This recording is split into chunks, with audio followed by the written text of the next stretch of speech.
Martin, if we start with Tom Winifred, Caddy's come a long way in a short time. How early on did he become the obvious choice for you at 6? Well, we talked in the week about the balance. Talked with the media in the week about the balance of your back five.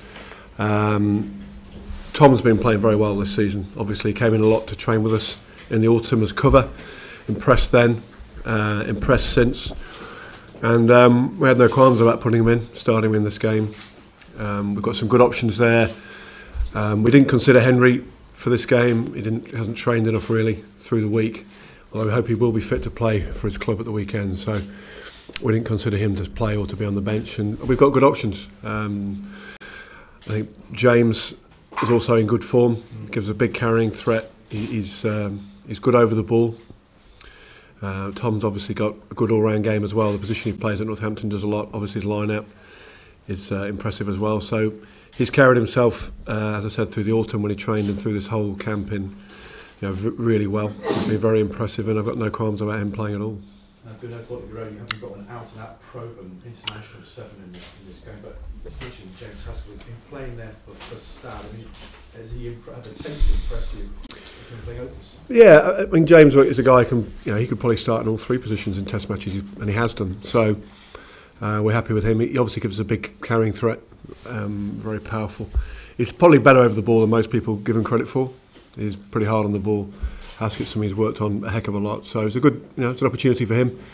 Didn't do anything wrong really in the autumn when he played, and so it's a good chance for him. We've got Joe as well. We've got a proven, another sort of all-rounder who can play in a number of positions on the bench as well. So even though we've got a couple injured, I think we've got a good group there. Will they play left and right? Will they mix and match the two? That's why you watch the game. Let's talk about injuries to the Wales squad. You've spoken just in the past, Martin, of scrum, so I'm hoping to get an edge in that department. Are you going to be expecting more than just an edge on Friday? Yeah, but there's more to the game than that. I think the good thing about some of our wins recently, we've had good scrummaging games and lost, and then we've won the game in other ways. So going into Test matches, it's difficult to know how many scrums there's going to be, and there might not be one for 15 to 20 minutes. We've just got to be good in everything that we do, every area of the game, whether it's line-out, scrum, kick-off, set-piece stuff, and obviously the phase play. So they've got injuries there, we've got injuries otherwise. Again, we'll see who can take advantage of it. And with scrums, as you say, you sometimes don't get many, and there isn't many in the game. Other games there's more, and it becomes a big factor. There's been some directives about binding and keeping scrums up, which we totally agree with, we're happy with. We want to push in competition as we always do. If we win it, great. If we don't, well, we'll take our medicine and play from there. Has England's away record in this competition got to No, we want to win games. I mean, if we haven't won enough away from home, we want to win them. I mean, there's no. We've talked about Cardiff, press-wise all week with you guys. It's a fantastic thing to be involved with. So we want to win. We want to win home and away. You've spoken about the hostile reception that awaits you down in Cardiff. Is that why you've given Mike Tyndall the captaincy, someone with plenty of experience and a calm voice? No, Mike would have captained anyway, wherever we played, home or away. Very happy for him to do it. Nick's done a good job. Nick will have a big job leading the forwards. Obviously, he's closer into the play there and giving us a lot of direction with Ben and Toby at 10. So I'm very happy that Mike's a good captain, very experienced with his club. Obviously, hugely experienced at this level. And if he's not there, we've got Nick. Lewis Deacon, I think, has had a real good week as well. It's good to have him back in the team and firing and in good form. So. No, I'm very comfortable with that. Question for Mike. I mean, Wales have got plenty of big hitters behind the pack, back from injury. Mike, you know them well. I mean, what sort of threats do the likes of Jamie Robertson and Shane Williams pose them, and how do you snuff them out?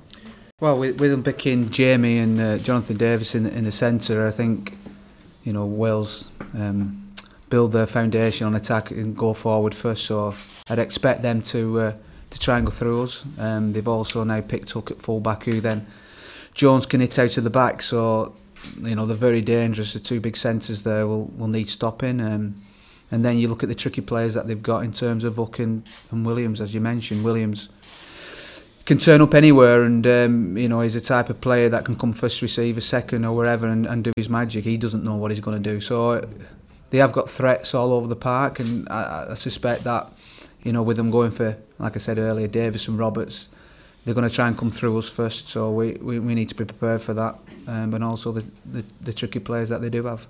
So I take it you want the roof open on Friday night? Well, we can make a late call, so we'll see what the weather's doing, and we'll go from there. We're pretty relaxed either way.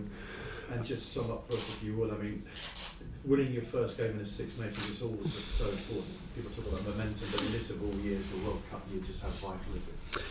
Yeah, well, we've talked about that. You just add a little bit to the build-up to the game, but the game's still the game. So you want to win because it's right there in front of you. You don't want to be coming off a loss. So I think, despite what's happening later in the year, we all know about that, and the Six Nations tournament. Standalone, if there was no other games for 6 months, it'd still be a big game. So if it was the last game of the tournament, so it is what it is. I think the Six Nations is that. It's a great tournament. There's also 5 standalone important Test matches, and for us, it's about like it always is. We've got to go out there and perform, real tempo in what we do, real accuracy, and that'll put us in real passion. That'll put us in a good place.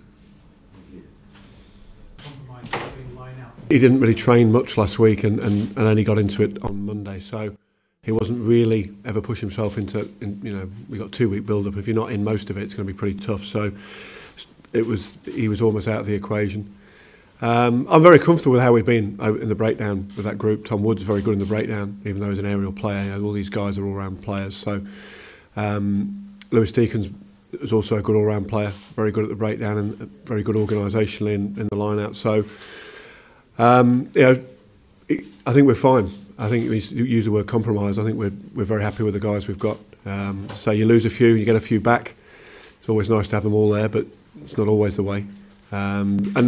Tom, it's a chance for Tom to come and play. Now, would he have got that if we had other guys fit? Maybe he wouldn't, but he certainly is worth a look at, worth a go, and worth his place in the team. And he's been very, very impressive through the autumn when he came in. The way he's played, obviously, most importantly with his club. What he does for his club. You've seen that week in, week out. I think he's a pretty impressive player. I think we've got good carrying ability in that back 5 as well with James coming in. Offers something different to Lewis.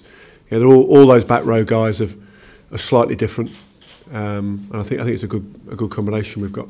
One of the pleasanter parts of your job is telling the guy he's going to start a big game like this. What was the conversation like with Tom? We don't go in for fancy conversations.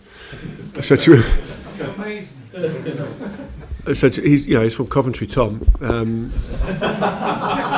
It's a lot of good rugby players come out of there. So I said to him, we let him know last week. I said, do you fancy playing? He said, yeah, I do. It was a bit of a surprise for him, I think, at that point. But when young guys come in, I think sometimes they don't realise how good a player they are, and we certainly rate him as a very good player. To keep someone like Joe Worsley and his teammate Phil Dowson, who's also playing well out of the lineup is something. So it's good to it's not great to have guys injured, but it's great to get Tom on the field in a big time Test match. Given that you told him a week early, Martin, have you had a good long look at him since he sort of puffed out his chest and known he's in the seat? What have you seen in him in the last week when he's known his ability? No, he's been fine. I think it was good for him to know, 2 weeks ahead, get over the surprise. It's always a bit of a surprise, and again, as you say, when you're coming in with the likes of Joe Worsley around and Phil Dowson and all these other players, but he's just worked fantastically impressively. He trains well. He's one of these guys who impresses you everything he does, the way he trains. Some guys can be a little bit more relaxed in training. He's not that sort of player. He's always at it and spoken well when he's spoken and when he's had to, and his knowledge and understanding of the game is good. I mean, he's 24, I think, Tom, 24, 25, so he's not he's not in his first year of it. He's plenty of experience with Worcester. You must have a lot of faith in his character to give someone a debut in this game when you had a 70 capper. Yeah, exactly. That's what I've sort of said, I think, isn't it? What is it about his character? Well, I just think he's been resolute. He's just, when he's come in the autumn, it didn't faze him. He just got stuck in and got involved. When you watch him play in big games, and with Northampton, they're in big European games now and big league games nearly every week. So you see him step up to that. It's a big game, but it's still a game of rugby. You walk out on the field, and Millennium Stadium, a big crowd apart, it's still a rectangle that you've got to play rugby on. So if you can get your head around that as a player, you're in a good place. And it'll be fast and furious, but it's great to give him, as I said, for him to have a go and play. 8 months away from being in a World Cup, 7 months, whatever it is. it's an opportunity, as it is for James, and it mainly for the team to actually go down and win and play Wales in Cardiff. What bearing did their team have on yours, in the sense that you knew that they were going to pick Lydia and Warburton, slightly inexperienced as well? Is that the bearing or giving Wood the show? Not really. No, we'd have gone with Tom. Whatever, that's the team we wanted to pick. You know, if you have guys up in your squad, you've got to trust them to play. And the good thing now is we trust all of that 32. If we had an injury, as you can have, you know, as Wales had with I think Lee Halfpenny this week, you always have an injury in training, even tomorrow, even on Friday. So you just need guys to be able to step up and not miss a beat. And I think we've got that. We're getting there certainly with the squad. We've got two of it, one at two here. Just quickly, Warren Gatland obviously made some comments about Dylan Hartley a few days ago. Well, it seems like a month ago now. It's been a long time. Has anything changed since we addressed that last week? Not really. What does this convince you to give him the nod over Steve Thompson? Dylan, well, he's been playing very well. The good thing there, we've got three good hookers in form with George as well, and we've got Lee Mears playing for the Saxons. No, we're happy with Dylan the way he's playing. He's coming through, as I said, we were saying with Tom at Northampton. You know, when you're at the top of the league and you're in Europe, every game's a big game. Everyone wants to beat you. You're trying to stay at the top of the league. You're trying to qualify. So, yeah, he's doing a fantastic job. He's been captain of Northampton. He's getting better as a player as you do. The more games you get, this is just another experience for him. The game, the pre-game, he'll be fine, and there's a bit of spice to it. There's no problem with that. That's as I said in the week. That's what you want, isn't it? The blood flowing, and we've all got to handle the pressure. And last one. Sorry. Last one. Okay. Tyndall and Harpay, would you say that's your sense of partnership looking towards it? I say it's our centre partnership on Friday night. No, again, Matt Bannon's played 13, playing well. Ricky's back. Ricky go and play for his club this weekend. There's some good young lads playing well coming through as well. I thought the lads who play for the Saxons, there's some guys who haven't put in there. Anthony Allen's playing well, and Brad Barrett. So there's a queue forming of guys wanting to play well, which is what you want. But those guys have done well for us. Much as we play well, and then people will say how well Shontane's played, and then sort of between series they start questioning who's going to play centre. Well, I think he's played well for us every time he's been out in the field. Okay, all good. Thank you, Mark. Thanks.